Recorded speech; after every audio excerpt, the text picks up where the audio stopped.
டாஸ்மார்க் ஊழியர்கள் நாங்கள் பணி செய்ய மாட்டோம், சரக்கு ஊற்றி யாருக்கும் கொடுக்க மாட்டோம், சரக்கு எடுத்து விற்க மாட்டோம் என்று கடை விட்டு வெளியேறி வீதிக்கு வந்து போராடினால் அடுத்த நொடியில் அந்த பிரச்சனை என்னன்னு எடுத்திருப்பார்கள்.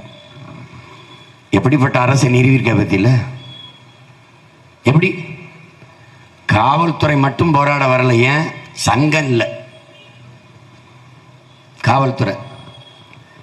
காவல்துறை போல பணி செய்கிற ஒரு துறை இருக்குன்னு நினைக்கிறேன். நீ ராணுவ வீரர் இருக்கான்ல, ராணுவ வீரர், அவனுக்கு 2 மாதம் விடுமுறை இருக்கு.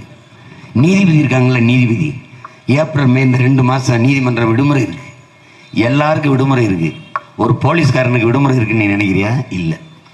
ரம்ஜானுக்கு நிற்பான், தேர்தல் வந்தாலும் நிற்பான், திருவிழானாலும் நிற்பான், உன் வீட்டு கல்யாணத்துக்கு வருவான், கருமாதிக்கு வருவான்.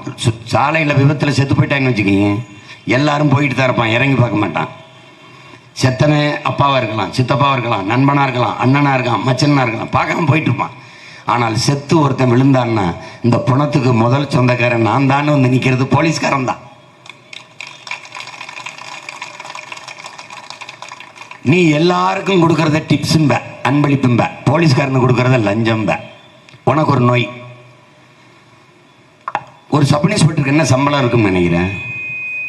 அந்த சம்பளத்தை வச்சு எப்படி வாழ முடியும்னு நினைக்கிறேன்? பார், மிக குறைந்த சம்பளத்திற்கு அதிக சேவை செய்கிற ஒரு துறை இருக்குன்றால் அது போலீஸ் தான். இப்போ என்ன செய்யலாம் சீமான்? போலீஸுக்கு வார ஒரு முறை விடுமுறைடா.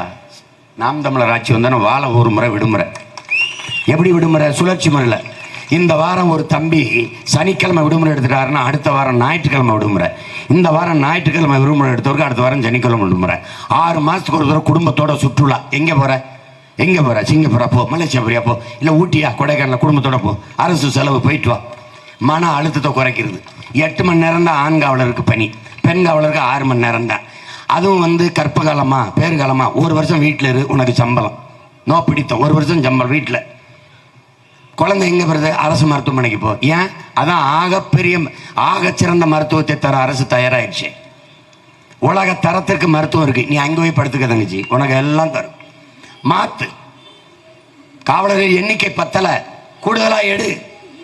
கல்வி மருத்துவத்தை தரமாக கொடு. அவனுக்கு 10,000க்கு மேலே செலவு காசு தேவைப்படாது. ஏன்?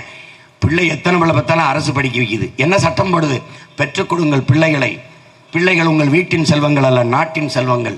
கற்றுக் கொடுக்கிறோம் நாங்கள், பெற்றுக் கொடுங்கள் எங்களிடம், கற்றுக் கொடுக்கிறோம் நாங்கள். சட்டம். ஏன் என் பிள்ளைக்கு அறிவு வளர்க்கிறேன்?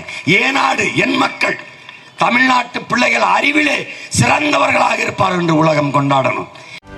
செய்திகளை உடனுக்குடனும் துல்லியமாகவும் தெரிந்து கொள்ள சப்ஸ்கிரைப் பண்ணுங்க.